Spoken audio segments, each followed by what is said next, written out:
They called me the ugliest woman in London, and for 7 years I let them believe it was true. What none of them knew, what I guarded like a wound that never quite healed, was that I had chosen my own invisibility the moment I understood that pity was far worse than scorn. I remember the morning everything changed with a clarity that still cuts through me. I was 15. Dressed in pale blue muslin, my hair pinned with the pearl clips my mother had worn on her wedding day. The season had just begun, and my father, the Earl of Ashford, had promised me that this year the ballrooms of London would finally learn my name. I had practiced my curtsy until my knees ached. I had memorized the steps of every dance. I had dreamed, as all girls dream, of a gentleman whose eyes would find mine across a crowded room and see something worth keeping. The carriage accident happened 3 days before my debut. I do not remember the sound of the horses screaming, though my father told me later that it was the most terrible thing he had ever heard. I do not remember the way the world tilted, the splintering of wood, the shattering of glass. What I remember is waking in my bedroom with my face wrapped in bandages and my mother weeping at my bedside, her hand clutching mine so tightly I thought my fingers might break. The surgeon had done what he could. He was a kind man, I think, though I cannot recall his face. He told my father that I was fortunate to be alive, that the glass had missed my eye by less than an inch, that the wound would heal in time. What he did not say, what no one needed to say, was that the scar would remain forever. It ran from the corner of my left eye to the edge of my jaw, a pale river carved into my skin. In those first weeks, I could not bear to look at my own reflection. My mother covered every mirror in my chambers with black cloth, as though someone had died. Perhaps someone had.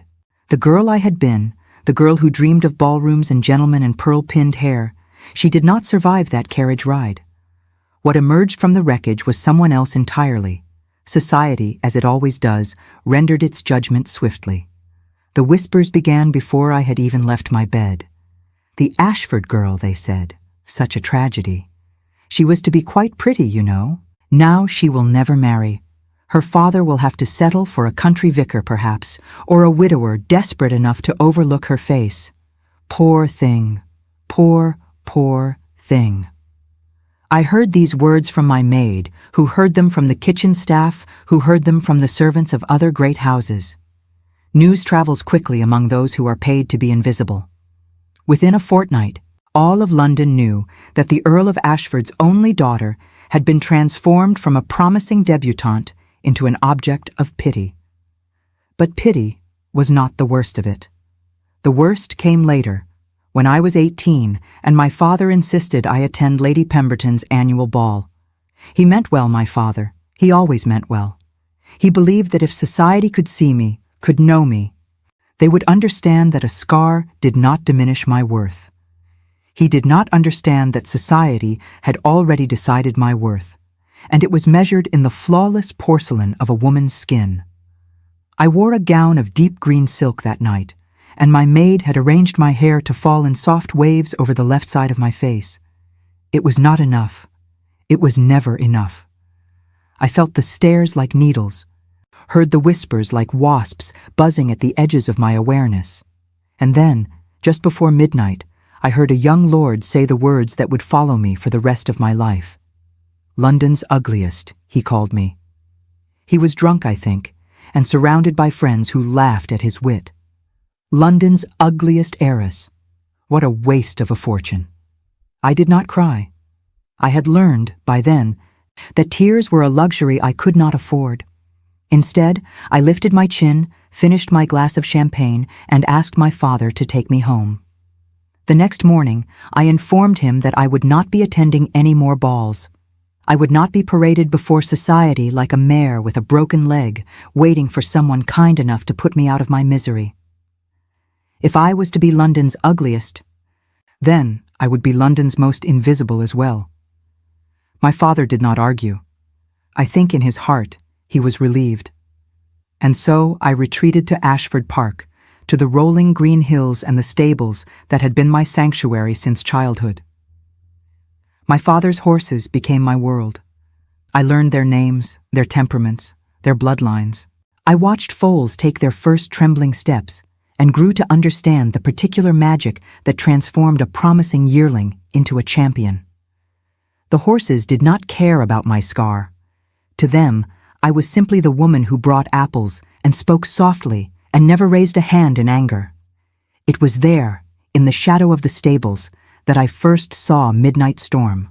He was born on a night of terrible weather, thunder shaking the walls and rain lashing the windows, and my father said it was a sign. "This one will be special," he told me, cradling the trembling black foal in his arms. "This one will change everything." I did not believe him then. I had stopped believing in signs and portents and the promise of better things to come. But I loved the foal anyway, loved his dark eyes and his velvet nose, and the way he nickered when he heard my footsteps approaching. By the time he was 3 years old, Midnight Storm was the fastest horse in England. My father's reputation, already considerable, soared to new heights. Offers poured in from every corner of the aristocracy, men willing to pay fortunes for the privilege of racing him, breeding him, owning even a piece of his legacy. My father refused them all. Midnight Storm was not for sale. He was family. And then the Duke of Ravensmore came calling.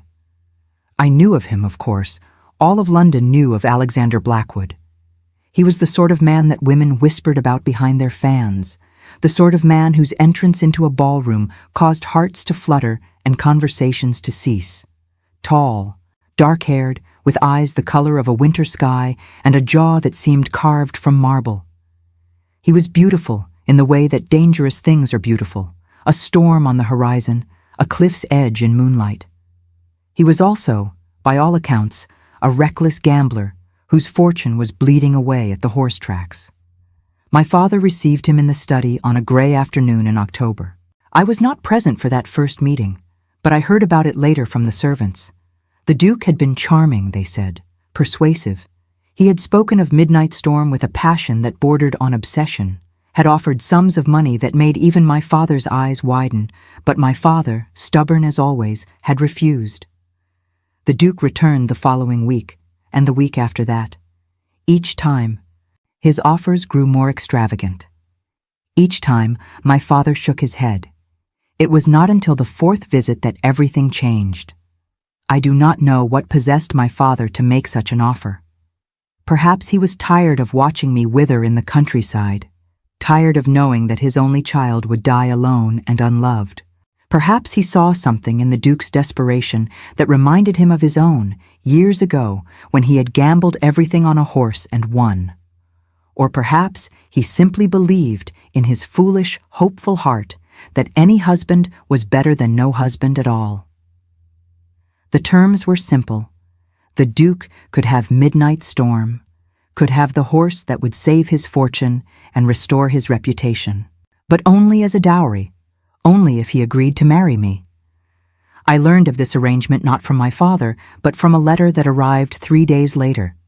It was written in the Duke's own hand, formal and precise, informing me that our wedding would take place in 6 weeks' time. There was no proposal, no courtship, no pretense of affection.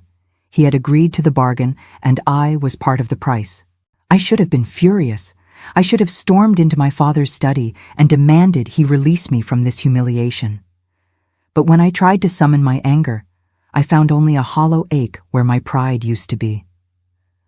What did it matter after all? I was 22 years old, long past the age when respectable women married. I had no prospects, no hopes, no future beyond the quiet solitude of Ashford Park. At least as a duchess, I would have a purpose. At least I would be more than London's ugliest heiress, gathering dust in the countryside like a forgotten piece of furniture. And so I said yes. The wedding took place on a cold morning in December in the small chapel at Ashford Park. I wore my mother's dress, altered to fit my frame, and a veil so heavy and thick that I could barely see through it. My father had insisted on the veil. He said it was tradition, but I knew the truth. He was ashamed. He did not want the Duke to see my face until it was too late to change his mind. I walked down the aisle alone. My father waited at the altar, ready to give me away, but there was no one to escort me, no one to hold my trembling hand. The chapel was nearly empty, just a handful of servants and a priest who seemed eager to finish the ceremony and return to his warm rectory.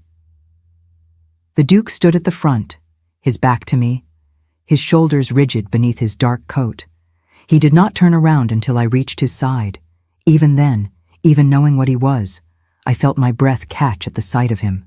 He was more beautiful than the rumors had promised, all sharp angles and brooding intensity, like a hero from one of the novels I used to read before I learned that heroes did not exist. His eyes swept over me, taking in the heavy veil, the trembling hands, the modest dress that did nothing to flatter my figure. I saw no warmth in his gaze, no curiosity, only the cold calculation of a man assessing his purchase.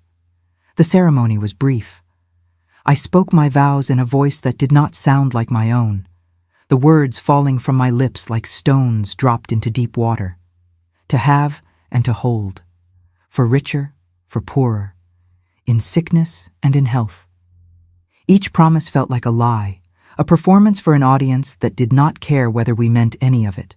He spoke his vows in a tone of barely concealed impatience, his eyes fixed somewhere above my head, as though he could not bear to look at the veiled creature he was binding himself to.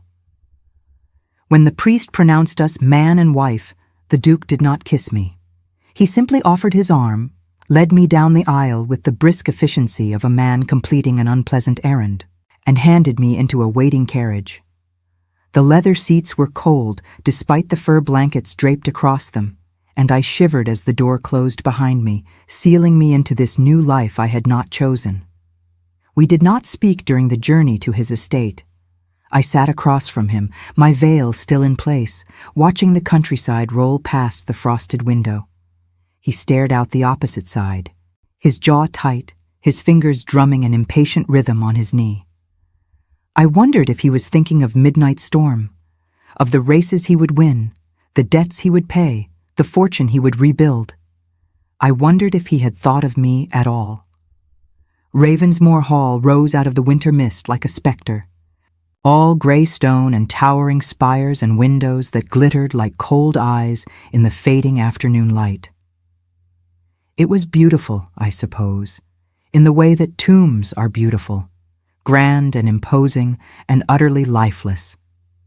The gardens that flanked the long drive were dormant, their skeletal branches reaching toward a sky the color of old pewter, and I could not help but think that this place had been waiting for something, or someone, for a very long time. The servants lined up to greet us, 24 souls in crisp black and white, their faces carefully blank, and I felt their gazes slide over me like water over stone. They had heard the rumors, no doubt. They knew what their master had done, what he had accepted in exchange for a horse. I wondered how many of them pitied me. I wondered how many of them laughed behind closed doors. The housekeeper, a stern woman named Mrs. Blackwood, who bore no relation to the Duke, showed me to my chambers. They were larger than my entire cottage at Ashford Park, decorated in shades of blue and silver, with a fireplace tall enough for me to stand in, and a bed so vast I could have lost myself in its depths. It was a room fit for a duchess. It felt like a prison.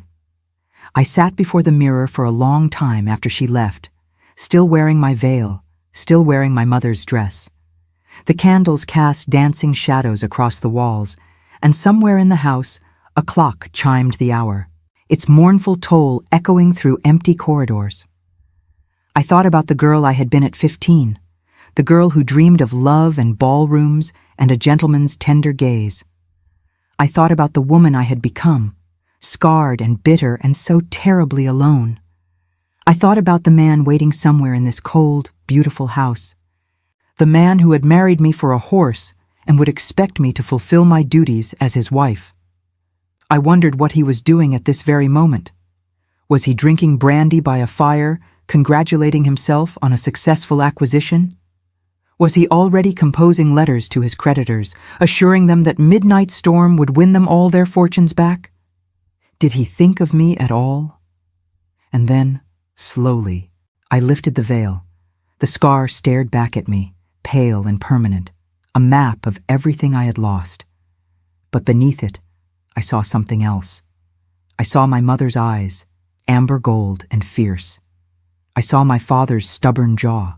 I saw a woman who had survived a carriage accident, survived 7 years of whispers and scorn, survived being called the ugliest creature in London. I saw a woman who was still standing. I heard his footsteps in the corridor, measured and confident, and I knew he was coming. I knew what he expected to find behind my door. A grateful wife, perhaps. A meek and broken thing. So thankful for his condescension that she would submit to whatever he desired. He knocked once, twice. The sound was sharp against the heavy oak, demanding entry into a space that was supposed to be his by right. I did not answer. Instead, I rose from the mirror, crossed the room on trembling legs, and turned the key in the lock. The sound it made was small, almost insignificant, a soft click that seemed to echo in the vast silence of my chambers. But in that moment, it felt like a declaration of war. It felt like the first true choice I had made in 7 long years. His voice came through the door, low and surprised. "My lady? Is something wrong?" I pressed my palm flat against the wood, feeling the vibration of his presence on the other side, feeling the weight of his confusion, and perhaps, just perhaps, a flicker of something else, something that might have been curiosity. My heart was pounding so hard I could barely breathe, and my palm was damp against the polished grain of the door. But when I spoke, my voice was steady. It was the voice of a woman who had finally remembered that she was more than her scar, more than her father's bargain, more than the cruelest nickname London had ever bestowed. "You married me for a horse, Your Grace. Very well. You shall have your precious stallion. But you will not have me. Not tonight. Not until you earn the right to stand in my presence as something more than a buyer collecting his purchase." Silence. A long, terrible silence that stretched between us like a chasm. And then, so quietly I almost missed it, I heard him laugh. It was not a kind laugh. It was the laugh of a man who had just discovered that the game he thought he had won was only beginning. And in that moment, standing in my prison of blue and silver, I realized that I had done something very dangerous. I had made the Duke of Ravensmore curious. The days that followed my wedding night were a study in silence. I had expected fury. I had braced myself for cold retribution, for the Duke to assert his rights as my husband and demand entry into my chambers by force if necessary. The law, after all, was on his side. A wife belonged to her husband in every way that mattered, and a locked door was merely an obstacle, not a barrier. I had been foolish to think otherwise, foolish to believe that my small act of defiance would be tolerated by a man accustomed to getting everything he wanted. But Alexander Blackwood did not rage. He did not threaten. He did not even mention that first night, not in the days that followed. Not in the stilted conversations we shared over breakfast in the cavernous dining room where we sat at opposite ends of a table long enough to seat 30 guests. Instead, he watched me. I felt his gaze like a physical weight, following me through the corridors of Ravensmore Hall, lingering on my face when he thought I was not looking. It was not the gaze of a man who desired his wife. It was the gaze of a man trying to solve a puzzle, to understand how the meek, scarred creature he had purchased had transformed into something unexpected. I did not know whether to be flattered or afraid. The household, for its part, seemed unsure what to make of me. Mrs. Blackwood, the housekeeper, maintained her rigid formality, addressing me as Your Grace, with a precision that bordered on mockery. The maids whispered when they thought I could not hear, speculating about the state of my marriage, about the locked door that had become the worst-kept secret in the house. The footmen averted their eyes when I passed, as though my very presence was something shameful. Only one person in Ravensmore Hall treated me as though I belonged there, and she was a child of no more than 8 years old. Her name was Lily, and she was the daughter of one of the kitchen maids, a quiet woman named Sarah who had served the Blackwood family for over a decade. Lily had her mother's gentle eyes and a mop of unruly brown curls that refused to stay pinned beneath her cap. She was not supposed to be in the main house, not supposed to venture beyond the servants' quarters, but she had a way of appearing in the most unexpected places, her small face alight with curiosity. I found her in the library on my 3rd day at Ravensmoor Hall, curled up in a window seat with a book nearly as large as she was. She looked up when I entered, and I expected her to scramble away, to apologize for her intrusion and flee back to the kitchens where she belonged. Instead, she simply stared at me, her eyes wide and unafraid. "You are the new Duchess," she said. It was not a question. "I am," I replied, uncertain how to speak to this strange, fearless child. "And you are somewhere you should not be." She shrugged, a gesture so casual it made me want to laugh. "I like the books. Mama cannot read, so she does not know what I am missing. But I taught myself, from the signs in the village and the labels in the pantry. Now I come here when no one is looking. I should have scolded her. I should have sent her back to her mother with a warning to stay where she belonged. But something in her face, something in the defiant tilt of her chin, reminded me of myself at that age, before the accident, before the scar, before I learned that the world was not kind to girls who refused to know their place. "What are you reading?" I asked instead. She held up the book, and I saw that it was a volume of Greek myths, illustrated with engravings of gods and monsters and heroes whose names I had memorized as a child. She had it open to the story of Persephone, the goddess who was stolen by the king of the underworld and forced to live half her life in darkness. "I like this one," Lily said. "She is trapped, but she is also a queen. She has power, even in the place where she does not want to be." I sat down beside her, close enough to see the illustrations, but far enough to give her space. "And what do you think of that?" I asked. "Do you think power is enough, when you are trapped somewhere against your will?" She considered this with the gravity of a philosopher. "I think," she said slowly, "that power is better than nothing, and I think that even queens can find ways to escape if they are clever enough." I thought about those words for the rest of the day. I thought about them as I wandered the silent halls of Ravensmoor, as I took my meals in solitude, as I lay awake in my locked chamber listening to the wind howl against the windows. Power is better than nothing. Even queens can find ways to escape. But what if escape was not what I wanted? What if, despite everything, I wanted something far more dangerous? I wanted to be seen.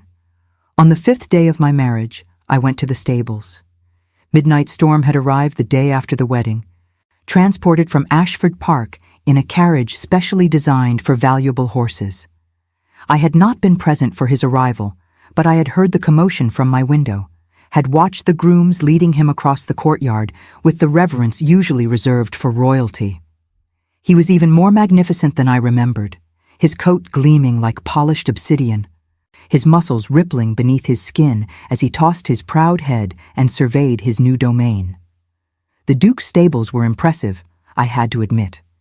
They were larger than my father's, built of honey-colored stone with high ceilings and wide stalls that allowed each horse room to move. The smell of hay and leather and warm animal filled my lungs as I stepped through the great doors, and for a moment, I was transported back to Ashford Park, to the only place I had ever felt truly at home. Midnight Storm recognized me immediately. He nickered as I approached his stall, pressing his velvet nose against the bars, and I felt tears prick at my eyes. I had not realized how much I missed him until this moment, had not understood how deeply the bond between us had grown over the years of his young life. "Hello, my darling," I whispered, stroking the white star on his forehead. "Have they been treating you well?" He snorted, as if to say that the accommodations were acceptable, but the company left much to be desired. I laughed, the first genuine laugh I had uttered since my arrival at Ravensmoor Hall. and pressed my forehead against his warm neck. That was how the Duke found me. I did not hear him approach. One moment I was alone with my horse, lost in the simple comfort of his presence, and the next I felt the air shift, felt the weight of another's gaze upon my back. I turned, and there he was, standing in the doorway of the stables with the afternoon light behind him, his face cast in shadow. "He comes to you," he said. His voice was low, thoughtful, stripped of the cold formality he usually employed. "I have been watching the grooms try to handle him for days. He will not let anyone near him. But he comes to you." I straightened, acutely aware of my disheveled appearance, of the hay clinging to my skirts and the loose strands of hair that had escaped my pins. "I raised him," I said simply. "From the night he was born. He knows my voice, my scent, my touch. To him I am safety." The Duke stepped closer, and I saw that his expression was different than I had ever seen it. There was no calculation in his eyes, no cold assessment. There was something that looked almost like wonder. "Show me," he said. I blinked. "I beg your pardon?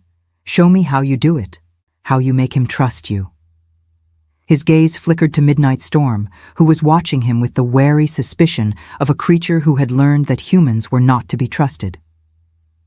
"I have spent a fortune on trainers and handlers, but none of them can get close to him without risking their lives. Yet you walk in here, and he greets you like a long-lost friend." I hesitated. There was something vulnerable in his request, something that did not fit with the cold, calculating man who had married me for a horse.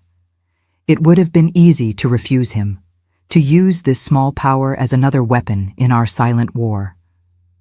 But I found that I did not want to refuse. I found that I wanted to show him. "Come here," I said quietly, "but move slowly, and do not look him in the eye." The Duke obeyed, approaching the stall with a caution I had not expected from a man so accustomed to command.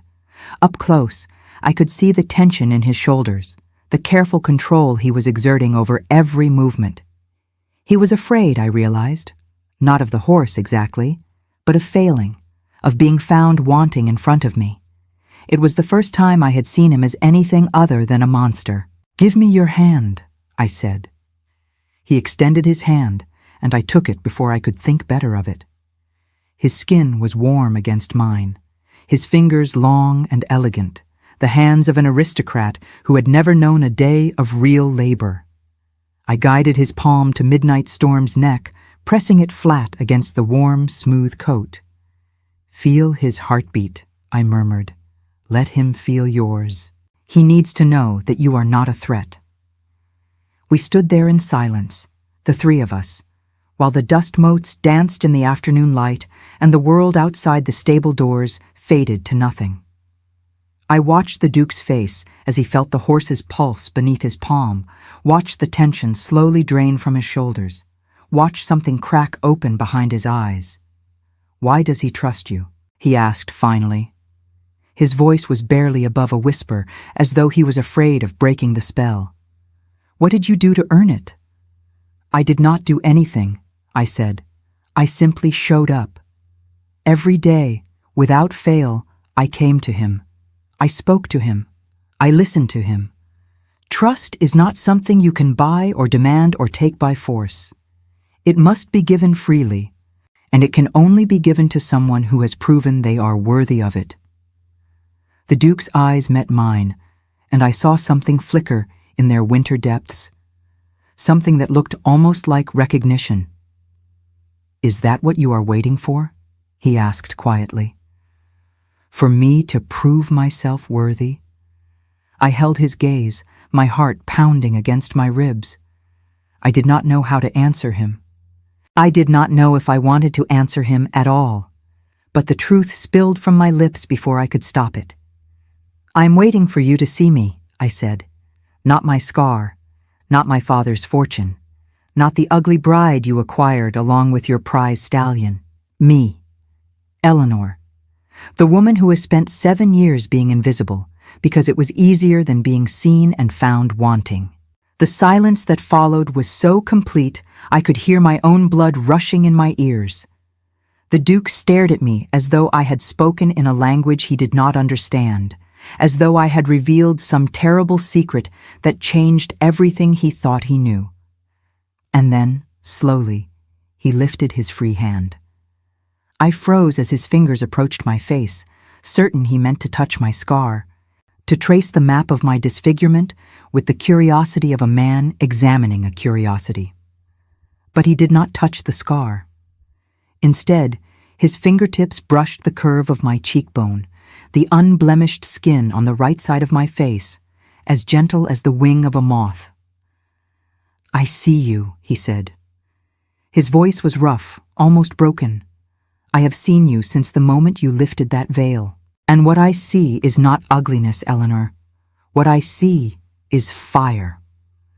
He dropped his hand and stepped back, as though the touch had burned him.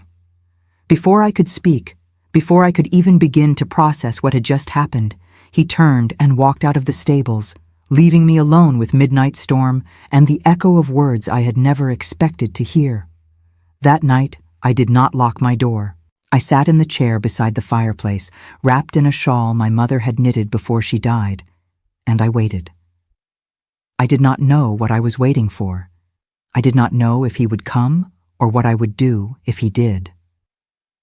I knew only that something had shifted between us, some invisible wall had cracked, and I was no longer certain which side of it I wanted to be on.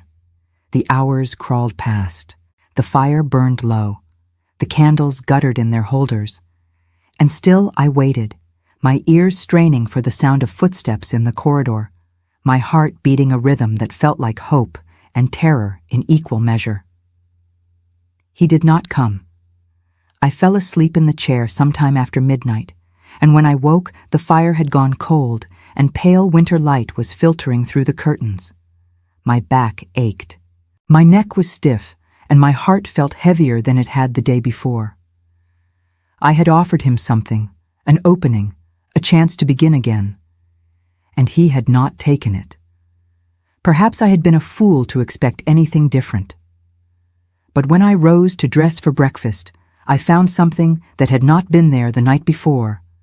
A single white rose placed on the table beside my door, its petals still fresh with morning dew, and beneath it a note in the Duke's elegant hand.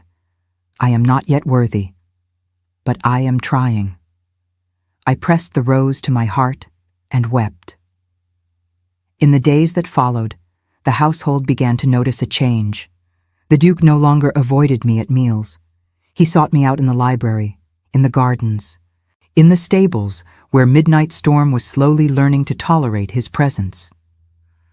Our conversations were stilted at first, two strangers fumbling toward understanding, but gradually they grew easier. He told me about his childhood, about the father who had gambled away half the family fortune and the mother who had died of shame. I told him about my accident, about the girl I had been and the woman I had become. We did not touch. We did not speak of love or desire or the marriage bed that remained empty between us. But something was growing in the space we had carved out, something fragile and new, like the first green shoots of spring pushing through frozen ground. And then, 3 weeks after our wedding, a letter arrived that changed everything. It was addressed to me, not to my husband, and it bore the seal of my father's house. I opened it in the privacy of my chamber, my hands trembling with an anxiety I could not name, and read the words that would shatter the fragile peace I had begun to build. "My dearest Eleanor," the letter began, "I write to you with news that I fear will cause you great distress.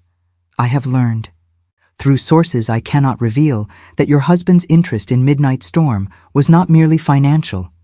He made a wager, you see, before he ever came to Ashford Park, a wager with Lord Hartington, the man whose horse has dominated the racing circuit for the past 5 years. The terms were simple. Whoever wins the Epsom Derby this spring claims not only the purse, but the other's entire stable. Your husband bet everything on winning that race, Eleanor. Everything. And when he realized he could not win without Midnight Storm, he agreed to marry you. Not because your father demanded it, because losing you was a price he was willing to pay for a chance at victory. The letter continued, but I could not read any more. The words blurred before my eyes, swimming in a sea of tears I had sworn I would never shed again. He had not married me because my father forced his hand. He had married me because I was expendable, because a scarred, ugly bride was a small price to pay for a horse that could win him a fortune. I had been a fool to believe otherwise. I had been a fool to hope. And now I had to decide what to do with the shattered remains of my heart. I burned the letter. I watched the paper curl and blacken in the fireplace, watched my father's words dissolve into ash and smoke, and I told myself that I was burning away the foolish hope that had taken root in my heart. I had known from the beginning what this marriage was. I had known that Alexander Blackwood did not want me, had never wanted me, would never want me. And yet I had allowed myself to be seduced by a white rose and a handful of pretty words. "I see you," he had said. "What I see is fire, lies, all of it, lies." He had seen only what he needed to see, had said only what he needed to say, to keep me docile and compliant while he prepared for his precious race.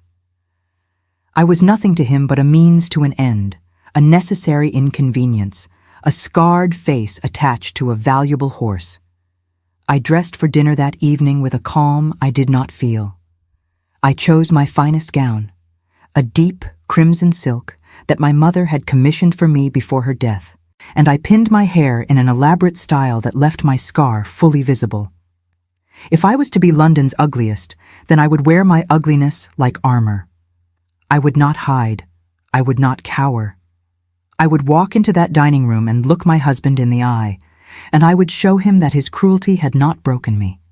He was already seated when I arrived, a glass of wine in his hand, and a newspaper spread before him on the table.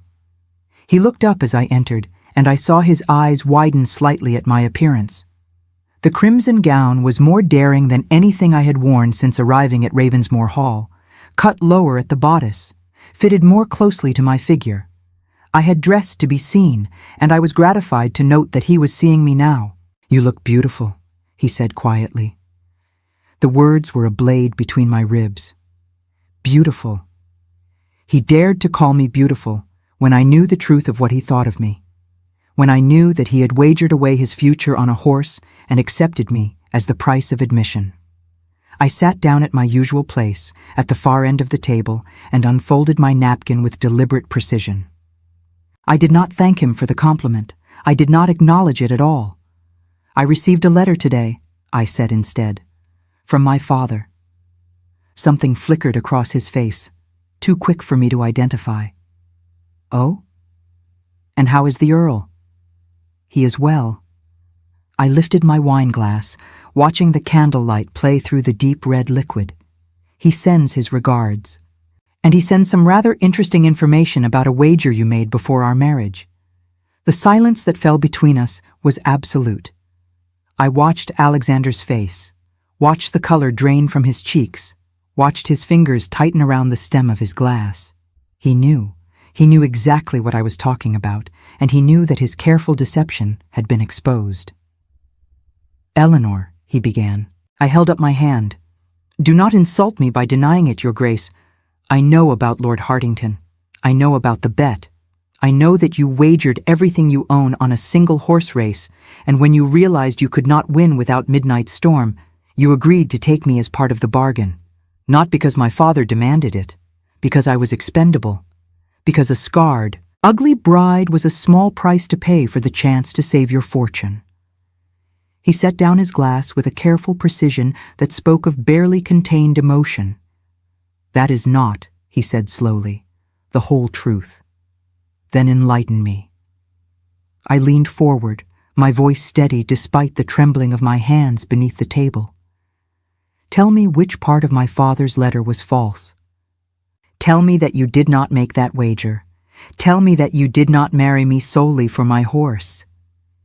He was silent for a long moment, and in that silence I felt the last fragile threads of hope snap and fall away. He could not deny it. He could not look me in the eye and tell me that I had mattered to him, that I had ever been anything more than a transaction. "The wager is real," he said finally. His voice was low, rough, stripped of all pretense. "I made it 6 months ago, when I was drunk and desperate and convinced that my luck was about to change. Hardington had been taunting me for years, flaunting his victories, reminding me at every turn that I was my father's son, destined to gamble away everything my family had built. I wanted to prove him wrong. I wanted to show the world that I was more than a reckless fool throwing money at horses. And so you bet everything," I said flatly. "Your estate, your fortune, your future." "Yes." He met my gaze, and I saw something in his eyes that looked almost like shame. "I bet everything. And when I realized that I could not possibly win without a horse like Midnight Storm, I went to your father. I offered him anything he wanted, money, land, a title for his grandchildren. He refused it all. He said the only thing he wanted was to see you settled before he died, to know that you would be cared for after he was gone." My heart clenched. My father, my foolish, loving, desperate father, who had spent 7 years watching me wither in the countryside, who had watched society mock and dismiss me, who had never stopped hoping that somewhere, somehow, there was a man who would see past my scar to the woman beneath. He had not forced this marriage on Alexander. He had simply asked for the one thing he wanted most in the world, for me to be wanted. "And you agreed," I whispered, "not because you wanted me, but because you needed the horse." Alexander rose from his chair. He walked the length of the table, his footsteps echoing in the vast silence of the dining room until he stood before me. I had to tilt my head back to meet his eyes, and I hated myself for noticing how the candlelight softened his features, how the shadows carved his face into something almost tender. "I agreed," he said quietly, "because I was a desperate man with no other options. I agreed because I thought you would be easy to manage, a quiet, grateful wife who would stay out of my way while I saved my fortune. I agreed because I did not know you, Eleanor. I did not know that you would lock your door on our wedding night and demand that I earn the right to stand in your presence. I did not know that you would walk into my stables and tame the most dangerous horse in England with nothing but your voice and your touch. I did not know that you would make me question everything I thought I understood about duty and desire and what it means to truly see another person." I stared at him, my heart pounding so hard I could feel it in my throat. I wanted to believe him. God help me. I wanted to believe that something had changed, that the connection I had felt growing between us was real and not another carefully constructed lie. But I had been fooled once. I would not be fooled again. "Pretty words," I said, and my voice came out harder than I intended. "You are very skilled at them, Your Grace. But words do not change the truth. You married me for a horse. You have spent the past 3 weeks pretending to care about me so that I would not cause trouble before your precious race, and now that I know the truth, I must decide what to do about it." "What are you saying?" I rose from my chair, forcing him to step back, forcing a distance between us that felt as necessary as breathing. "I am saying that I will not be managed, Your Grace. I am saying that I am tired of being a pawn in other people's games, moved about the board without my consent, sacrificed for the ambitions of men who see me as a means to an end.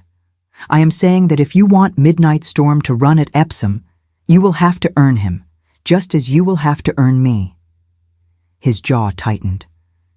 "And how exactly am I supposed to do that?"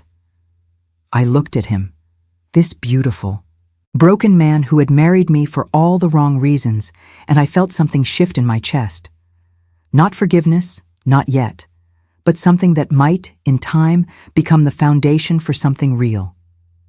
"I do not know," I admitted, "but I suggest you start by telling me the truth. All of it.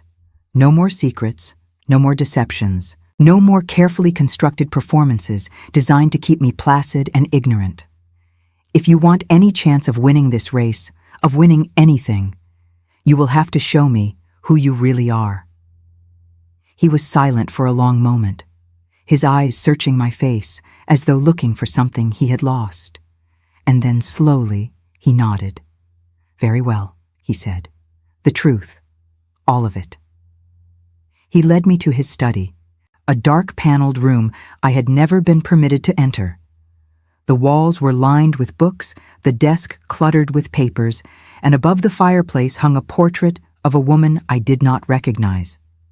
She was beautiful, with dark hair and pale eyes, and a smile that seemed to hold 1,000 secrets. "My mother," Alexander said, following my gaze. "She died when I was 12. Consumption, the doctors said, but I have always believed it was shame that killed her. My father's gambling had already begun to destroy us, and she could not bear to watch the man she loved become a monster." I looked at the portrait, at the sadness hidden in those painted eyes, and I felt something soften in my chest. I had lost my mother too, though to illness rather than despair. I understood what it meant to carry that absence like a weight, to feel the shape of a person who was no longer there. Alexander poured 2 glasses of brandy and handed one to me. I did not usually drink spirits, but I took it anyway, grateful for something to do with my hands. "My father gambled away 3/4 of our fortune before he died," he continued, settling into the chair across from me. "He lost estates, horses, priceless art, anything that could be wagered. By the time I inherited the title, there was almost nothing left. I spent the first 5 years of my dukedom trying to rebuild what he had destroyed, and I swore I would never become like him." "But you did," I said quietly.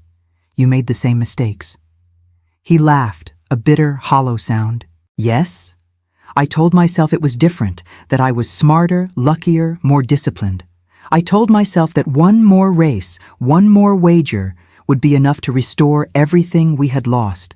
But the debts kept mounting, and the losses kept piling up, and before I knew it, I was standing in the same pit my father had dug, with no way to climb out. So you made the wager with Hardington." He nodded, his eyes fixed on the fire.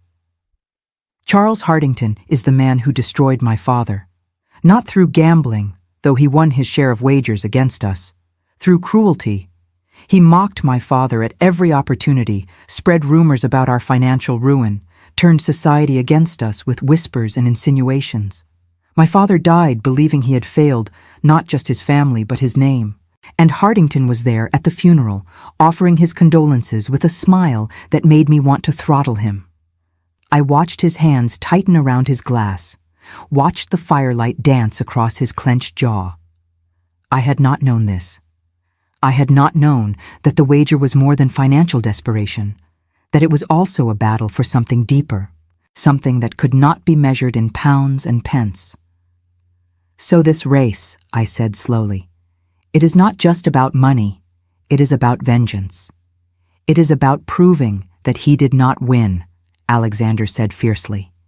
"It is about showing the world that the Blackwood name still means something, that we are not the broken, ruined family he wanted us to become.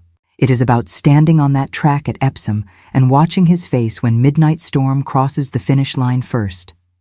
I understood then, in a way I had not before. I understood the desperation that had driven him to make such a reckless wager, the pain that lurked beneath his cold exterior, the need to redeem a family name that had been dragged through the mud by a father who could not control his demons. It did not excuse what he had done. It did not make the hurt of his deception any less real. But it made him human in a way that the cold, calculating Duke of Ravensmore had never been. "And what happens if you lose?" I asked. "What happens if Midnight Storm does not win?" He was silent for a long moment.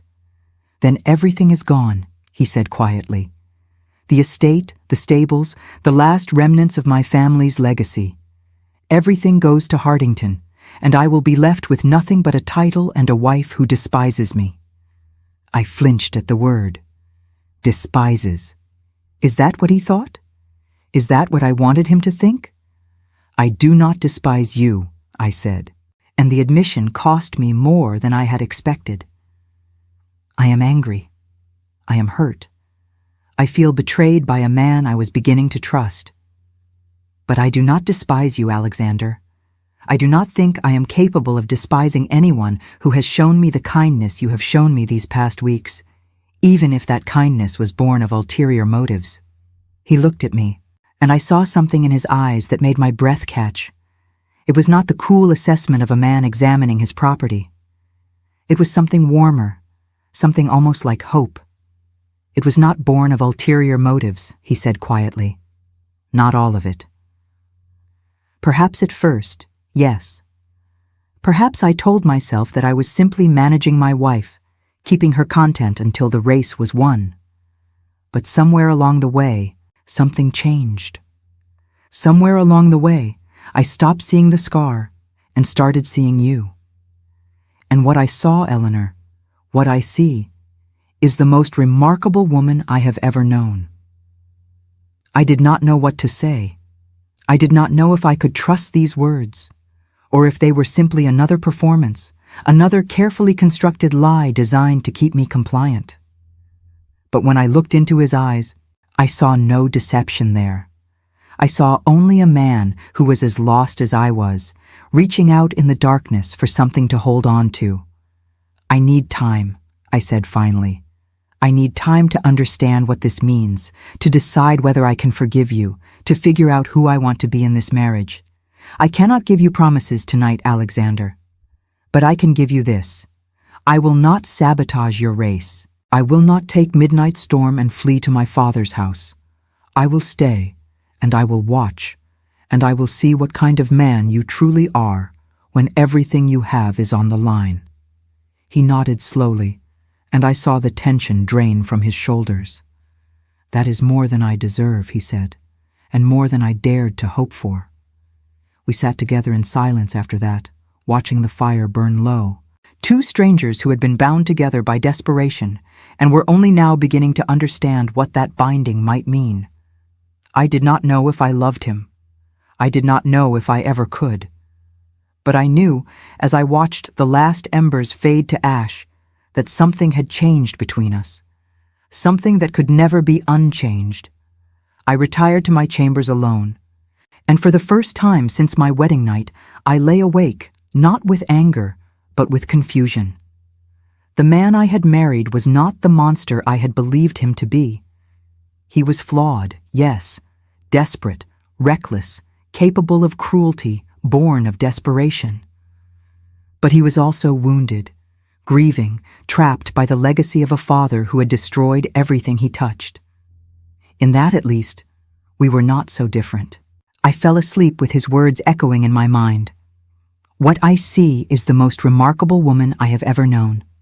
And when I dreamed not of locked doors and burning letters, but of a man with winter eyes standing in a stable full of light, his hand outstretched, waiting for me to take it. The weeks before Epsom passed in a strange suspension, as though the entire world was holding its breath. I watched Alexander transform before my eyes. The cold, distant Duke who had greeted me on my wedding day began to fade, replaced by a man I barely recognized. He rose before dawn each morning to work with midnight storm in the stables, not as a master commanding a servant, but as a student learning from a teacher. I showed him how to speak to the horse in low, soothing tones, how to move slowly and deliberately, how to earn trust rather than demand obedience. And he listened. For the first time in his life, I think, Alexander Blackwood listened to someone other than himself. We did not speak of love. We did not speak of the future that awaited us beyond the race, whether it would bring triumph or ruin. But we spoke of everything else, in those quiet hours before the household stirred, in the golden light of the stables where midnight storm watched us with knowing eyes. Alexander told me about his childhood, about the mother he had lost and the father who had broken him. I told him about my accident, about the years of isolation and scorn, about the girl who had learned to make herself invisible because invisibility was safer than hope. It was, I realized, a kind of courtship. Not the courtship I had dreamed of as a girl, with ballrooms and flowers and whispered declarations of eternal devotion. But something deeper, something truer. We were learning each other, piece by piece, building a foundation that might one day support the weight of a real marriage. Lily continued to appear in unexpected places, her bright eyes taking in everything, her small presence a constant reminder that life persisted even in the midst of uncertainty. She had taken a particular liking to Midnight Storm, and I often found her perched on the fence of his paddock, watching him run with an expression of pure wonder on her face. "He is the most beautiful thing I have ever seen," she told me one afternoon, her voice hushed with reverence. "When he runs, it is like he has wings." I smiled, tucking a stray curl behind her ear. "He is special," I agreed, "but you must be careful around him. He is not a pet." "I know," she said solemnly. "He is a warrior, like you." I blinked, startled by her words. "Like me?" She nodded, her gaze far older than her 8 years. "You have scars, but you are not broken. You fight, even when people want you to give up. That is what warriors do." I did not know what to say. I had never thought of myself as a warrior, had never imagined that anyone could look at me and see strength instead of damage. But Lily saw it. This strange, fierce child saw something in me that I had not been able to see in myself. When I told Alexander about the conversation later that evening, he did not laugh or dismiss it. Instead, he looked at me with an expression I could not read and said simply, "She is right." The night before the race, I could not sleep. I wandered the halls of Ravensmoor in my dressing gown, my feet bare against the cold stone floors, my mind spinning with possibilities I could not control. Tomorrow everything would change. Tomorrow Alexander would either reclaim his family's honor or lose everything he had left.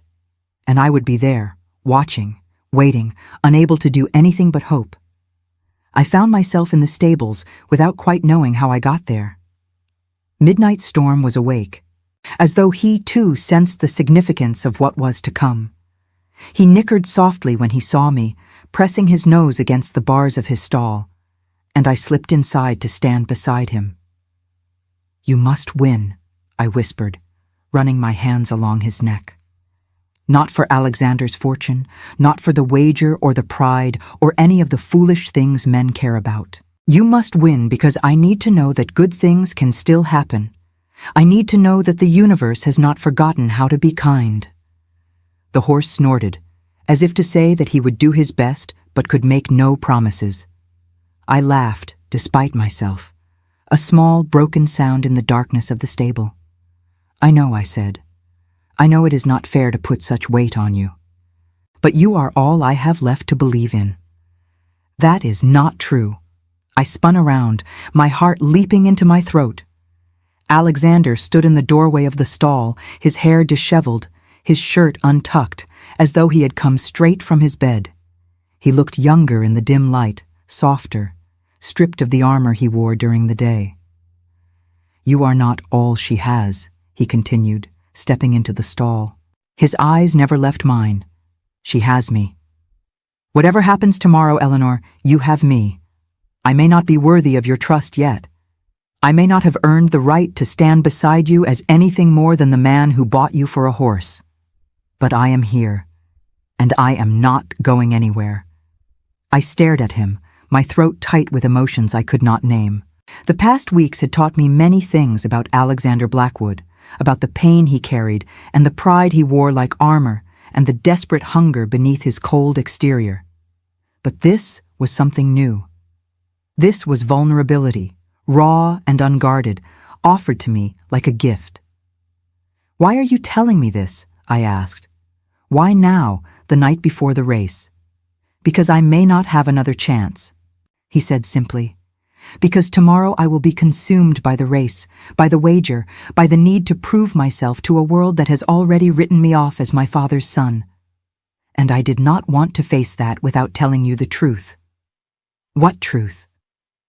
He took another step closer, close enough that I could feel the warmth of his body, could smell the sandalwood and leather scent that clung to his skin.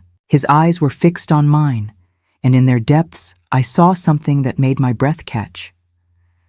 "That I love you," he said. "Not because you came with a prize stallion. Not because you are beautiful, though you are. More beautiful than you will ever believe. I love you because you are fierce and proud and utterly unwilling to be broken by a world that has tried its best to destroy you. I love you because you locked your door on our wedding night and demanded that I become someone worthy of you. I love you because every moment I spend in your presence makes me want to be a better man than I have ever been." The words hung between us, fragile and impossible, and I did not know what to say.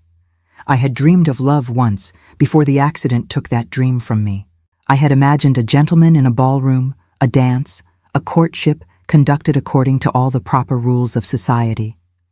I had never imagined this, a confession in a horse stall in the middle of the night, from a man who had married me for all the wrong reasons and somehow become everything I never knew I needed.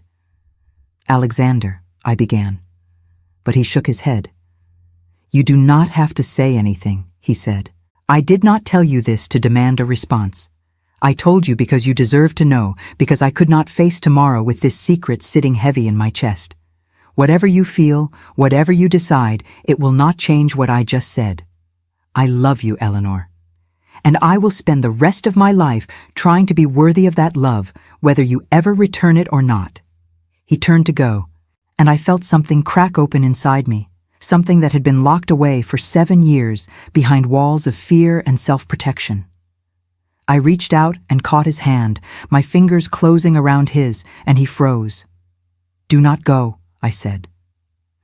My voice was barely a whisper, but in the silence of the stable, it seemed to echo like a shout. "Stay with me. Please." He turned back, his eyes searching my face, and I saw hope there, fragile and desperate, and so painfully familiar. I had worn that same expression once, long ago, before I learned that hope was a luxury I could not afford. But perhaps I had been wrong. Perhaps hope was not a luxury but a necessity, the thing that kept us alive when everything else had been stripped away. I stepped closer to him, close enough to feel his breath on my skin, close enough to see the rapid pulse beating in his throat. I reached up and touched his face, tracing the line of his jaw, the curve of his cheekbone, the place where his brow furrowed with confusion and longing. "I do not know if I love you yet," I said honestly. "I do not know if I am capable of love after everything that has been taken from me. But I know that when I am with you, I feel like myself again. Not the ugly heiress, not the scarred recluse, not the woman who learned to disappear rather than be seen and found wanting. Just Eleanor. Just me." "That is enough," he said hoarsely. "That is more than enough." And then he kissed me. It was not like the kisses in the novels I had read as a girl, all swooning romance and breathless passion.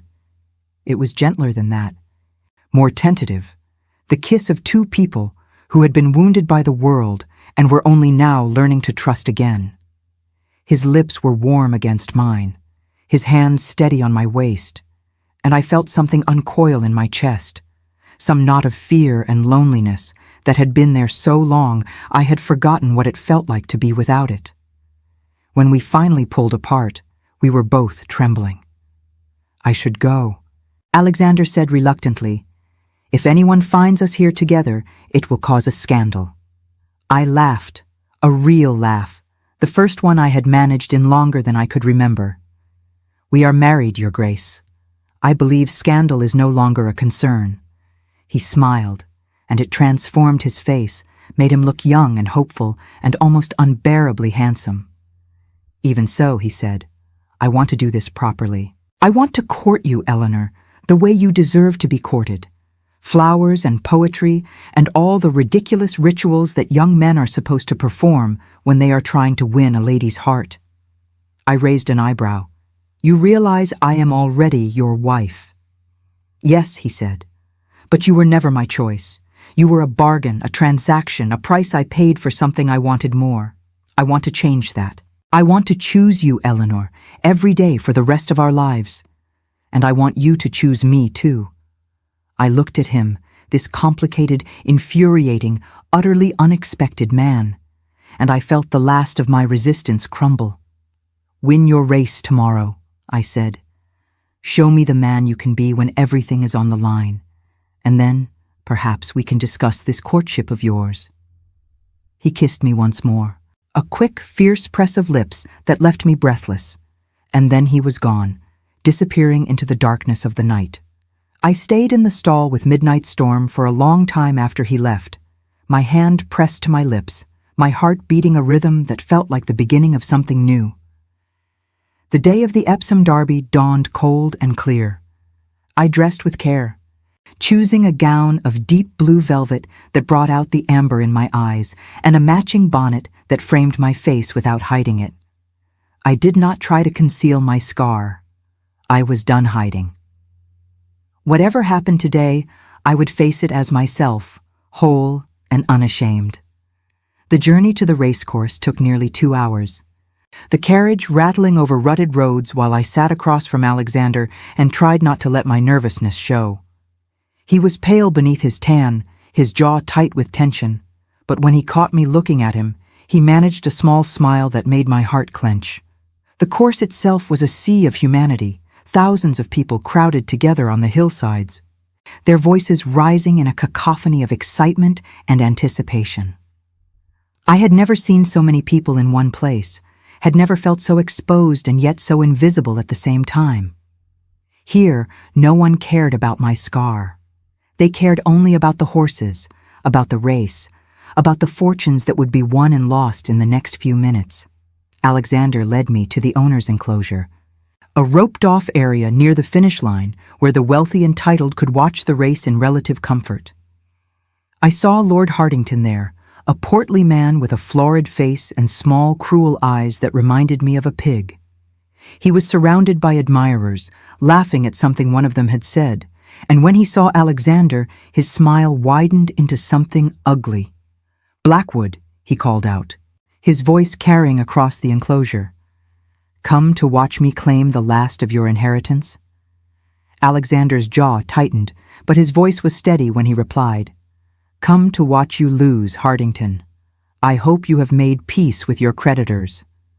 Hartington laughed, a harsh, barking sound. "We shall see," he said. "We shall see." I slipped my hand into Alexander's and squeezed. He looked down at me, surprise flickering across his face, and I saw something in his eyes that looked like gratitude. "You are not alone," I reminded him quietly. "Whatever happens, you are not alone." The race began with the crack of a starting pistol. I held my breath as the horses surged forward, a thundering wave of muscle and determination that made the ground tremble beneath my feet. The crowd erupted around us, thousands of voices raised in a deafening roar, but I heard none of it. My eyes were fixed on one horse and one horse only.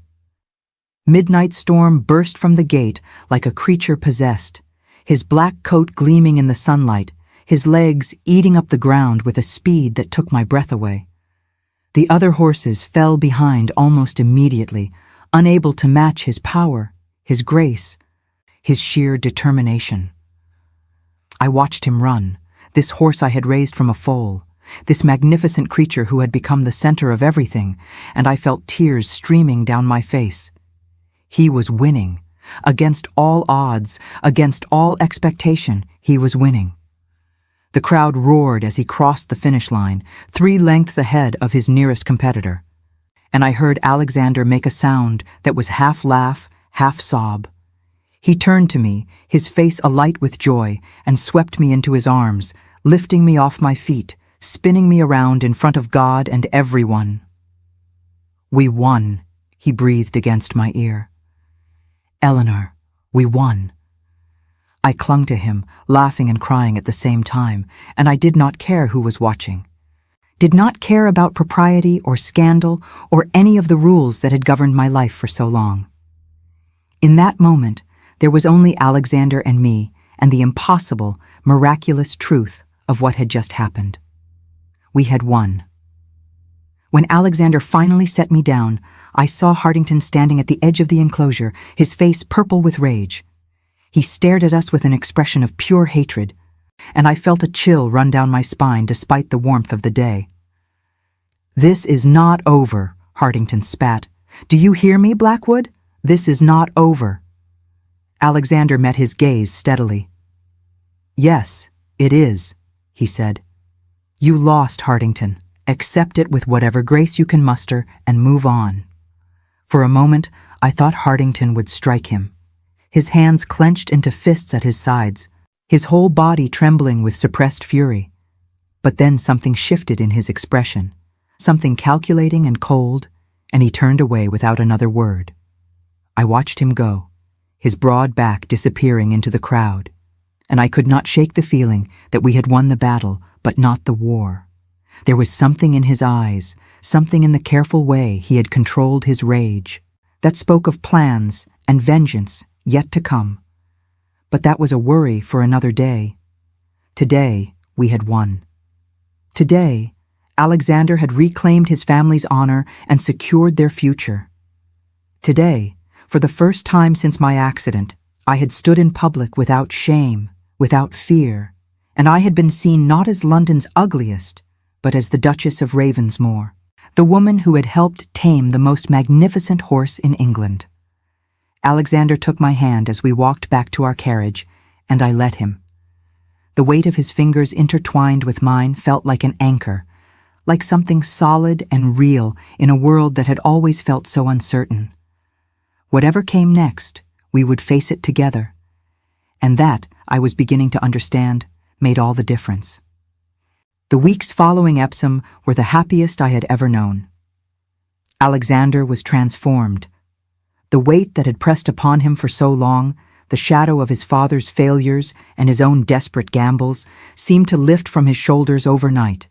He laughed more. He smiled more.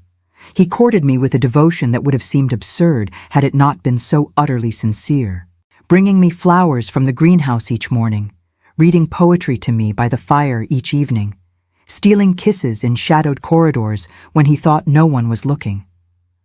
I found myself falling in love with him. Not the sudden, thunderbolt love of novels and fairy tales, but something slower, deeper, more profound. I fell in love with the way he listened when I spoke, as though my words were the most important thing in the world. I fell in love with the patience he showed Midnight Storm, the gentleness that lurked beneath his aristocratic reserve. I fell in love with the man he was becoming, the man he had always been capable of being, if only someone had believed in him enough to show him the way. We consummated our marriage on a night in late spring, when the gardens of Ravensmore were heavy with the scent of roses and the moon hung full and silver in a cloudless sky. I will not speak of the details, for some things are too sacred to share. But I will say this. When Alexander touched me, when his hands traced the landscape of my body with reverence and wonder, I felt beautiful for the first time in 7 years. Not despite my scar, but because of everything I was, everything I had survived, everything I had become. Afterward, lying in his arms with my head on his chest and his heartbeat steady beneath my ear, I wept. Not from sorrow, but from the sheer overwhelming relief of being seen, being wanted, being loved. "You are crying," Alexander murmured, his fingers threading through my hair. "Did I hurt you?" "No," I whispered. "You healed me." Society, predictably, was less easily won. The news of our marriage had spread through London like wildfire, carried on the tongues of gossips who delighted in every salacious detail. The Duke of Ravensmore had married the ugliest woman in London for a horse. He had won the Epsom Derby and defeated his rival, but at what cost? What kind of man would bind himself to such a creature? And what kind of woman would accept such a humiliating bargain? I heard the whispers when we attended our first ball together, a grand affair at the Hartington estate of all places. Charles Hartington had issued the invitation himself, a gesture of supposed reconciliation that neither Alexander nor I believed for a moment. But to refuse would have been to show weakness, and we had learned that weakness was something the Tun exploited without mercy. I dressed carefully for the occasion, choosing a gown of midnight blue silk that hugged my figure and left my shoulders bare. My hair was swept up in an elegant arrangement that left my face fully visible, scar and all. I wore no jewelry except for my wedding ring and a simple strand of pearls that had belonged to my mother. When I descended the staircase of our townhouse in London, Alexander was waiting at the bottom. He looked up at me, and for a moment he simply stared, his lips parted, his eyes dark with an emotion I could not name. "You are magnificent," he said finally. His voice was rough, almost reverent. "Eleanor, you are the most magnificent woman I have ever seen." I smiled, feeling a warmth spread through my chest that had nothing to do with the fire burning in the grate. "Then let us show them," I said. "Let us show them all." The Hartington ball was everything I had expected and feared. The ballroom was a glittering sea of silk and diamonds, filled with the cream of London society, and every eye turned toward us as we were announced at the top of the stairs. I felt the weight of their gazes like physical pressure, felt the whispers ripple through the crowd like wind through wheat. The chandeliers above cast their merciless light upon us, upon me, and I knew that every flaw, every imperfection, every inch of my scarred face was visible to the hundreds of people gathered below. "There she is," someone murmured. "The ugly Duchess." Another voice, not bothering to whisper, "I heard he only married her for the horse. Can you imagine?" I lifted my chin and placed my hand on Alexander's arm.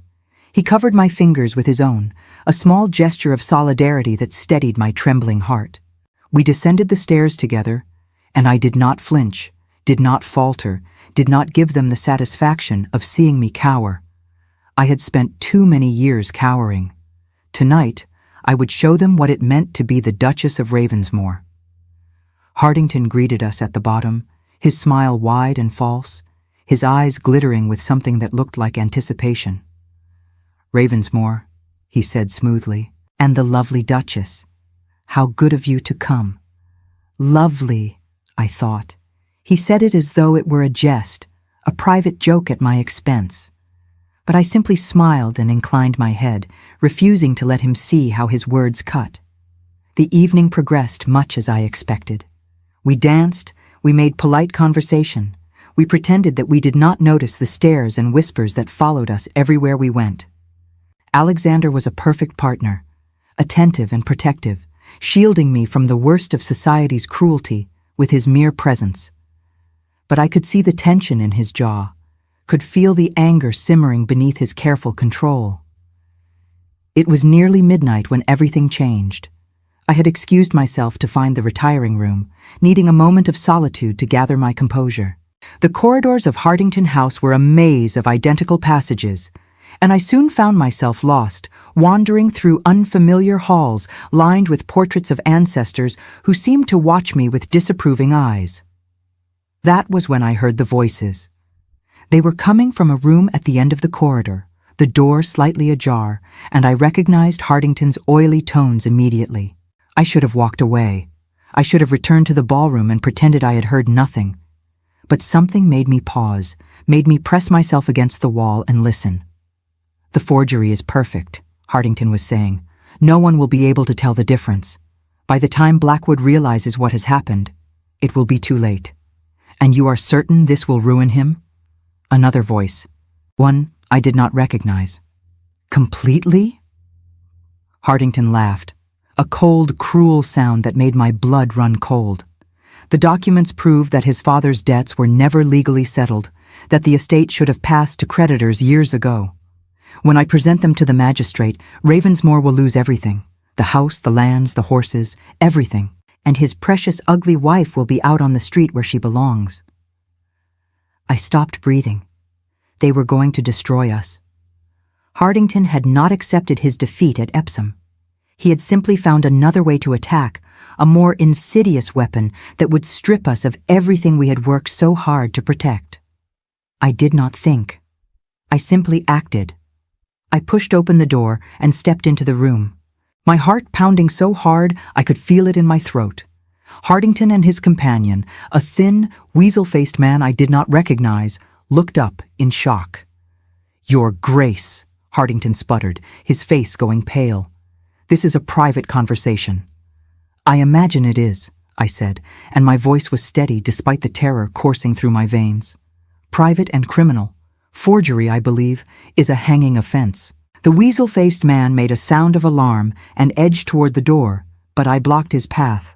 I was not tall, not physically imposing, but I had survived 7 years of being London's ugliest. 7 years of whispers and scorn and cruelty that would have broken a lesser woman. I was not afraid of these men. I was furious. "You will destroy those documents," I said to Hardington. "Whatever forgeries you have created, whatever schemes you have concocted, you will burn them tonight, and you will never trouble my husband or my family again." Hardington laughed, though there was no humor in it. "And why would I do that? You have no proof of anything. It is your word against mine, and who do you think society will believe? A disgraced nobleman, or the ugly freak he married for a horse?" The words should have hurt. Once, they would have devastated me.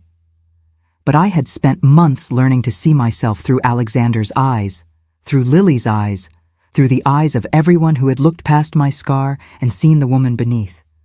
Hardington's cruelty could not touch me anymore. "They will believe the woman who has witnesses," I said calmly. And then, from the doorway behind me, came a voice that made my heart soar. "She is not alone, Hardington." Alexander stepped into the room, and behind him stood a crowd of the Tun's most influential members, drawn by the commotion, their faces a mixture of shock and fascination. "They heard everything you said, every word." Hardington's face went from pale to gray. He looked from Alexander to the crowd to me, and I saw the moment he realized that his scheme had collapsed, that his own cruelty had been his undoing. "This is not over," he hissed. "Yes," Alexander said, moving to stand beside me, his hand finding mine in the dim light. "It is." The scandal that followed destroyed Charles Hardington. The witnesses to his confession were too numerous and too prominent to be silenced. Within a week, the story had spread through every drawing room in London. Within a month, Hardington was ruined, his reputation shattered, his fortune seized by creditors who had been waiting years for an opportunity to strike. He fled to the continent, I heard later, to live out his days in the obscurity he had tried to impose on us. But the scandal did something else as well, something I had not expected. It made me famous. The story of the ugly Duchess who had saved her husband's fortune, who had faced down a villain in his own house, who had refused to be broken by a society that had spent years trying to destroy her, captured the imagination of London. I became something I had never dreamed of being, a heroine. Women I had never met stopped me in the street to tell me how much they admired my courage. Invitations poured in from hostesses who had once crossed the street to avoid being seen with me. Even the newspapers, those vicious chroniclers of every scandal and shame, began to write about me with something approaching respect. But the greatest change came from within myself. I no longer saw my scar as a mark of shame. I saw it as a badge of survival, a testament to everything I had endured and overcome. When I looked in the mirror, I no longer saw London's ugliest. I saw Eleanor Blackwood, Duchess of Ravensmore, a woman who had been knocked down by fate and had risen stronger. A woman who had found love in the most unlikely of places. A woman who had learned finally to see herself as others saw her, as Alexander saw her. 1 year after our wedding, on a morning bright with autumn sunshine, I gave birth to our first child. She was a girl, small and perfect, with her father's dark hair and my amber eyes. We named her Rose, for the flower Alexander had left outside my door on that first terrible night, and when I held her in my arms for the first time, I wept with a joy so profound it felt like my heart might burst. "She is beautiful," Alexander whispered, standing beside the bed with tears streaming down his face, "just like her mother." I looked up at him. This man who had married me for a horse and taught me to believe in love again. I thought of all the years I had spent hiding, all the pain I had endured, all the moments when I had believed that happiness was something that happened to other people, prettier people, people whose faces did not bear the marks of tragedy. And I thought of Lily, that wise and fearless child who had looked at me and seen a warrior. "I am not beautiful," I said softly, looking down at my daughter's sleeping face. "I am scarred and stubborn and far too proud for my own good. But I am loved, and that, I think, is worth more than beauty could ever be." Alexander leaned down and kissed me, a gentle press of lips that spoke of everything we had been through, everything we had become. "You are wrong," he said against my mouth. "You are the most beautiful woman in the world, and I will spend the rest of my life making sure you know it." Outside the window, the leaves were turning gold and crimson, and somewhere in the distance I could hear the sound of Midnight Storm running in the paddock, his hooves drumming a rhythm that sounded like victory. Lily would be in the kitchen with her mother, perhaps reading a book she was not supposed to have, perhaps dreaming of the day when she too would discover that scars and struggles did not define a person. I held my daughter close and smiled. They had called me London's ugliest. They had whispered behind their fans and crossed the street to avoid me. They had tried to break me with their cruelty and their judgment and their narrow, small-minded ideas about what a woman should be. But I had survived. I had found love in the arms of a man who saw me truly. I had become a mother, a duchess, a warrior in silk and pearls. I had learned that the opinions of society mattered far less than the opinion I held of myself. And when my daughter grew old enough to ask about the scar on my face, I would tell her the truth. I would tell her that once upon a time, a girl was in an accident that changed her life forever. I would tell her about the years of pain and isolation, about the cruel nickname that had followed me through every ballroom and drawing room in London. And then I would tell her about the man who had married me for a horse and stayed because he loved me, about the night I locked my door and demanded to be seen, about the race that changed everything and the villain who tried to destroy us and the strength I found when I stopped hiding from the world. I would tell her that beauty is not a matter of unblemished skin or perfect features. Beauty is courage. Beauty is resilience. Beauty is standing up when the world wants you to kneel. And my daughter would look at me with her father's eyes, and she would understand. Because she would know, as I now knew, that the truest beauty of all is the beauty of a heart that refuses to break. That was my story. That is how I became not London's ugliest, but something far more precious. I became myself. And if you are reading this, whoever you are, wherever you are, I want you to know something. The world will try to define you by your scars, your failures, your imperfections. It will give you cruel names and crueler expectations. It will tell you that you are not enough, that you will never be enough, that you should hide yourself away and accept the small, diminished life that others have chosen for you. Do not believe them. Lock your door. Demand to be seen. Refuse to be broken by those who cannot see past the surface to the fire that burns within. Because you are more than they know. You are more than you know. And somewhere out there is someone who will see you truly, who will love you not despite your scars, but because of everything you are. Someone who will look at you on your darkest day and say the words that change everything. What I see is fire. Wait for them. Fight for them. And when you find them, do not let go. That is the only happily ever after worth having.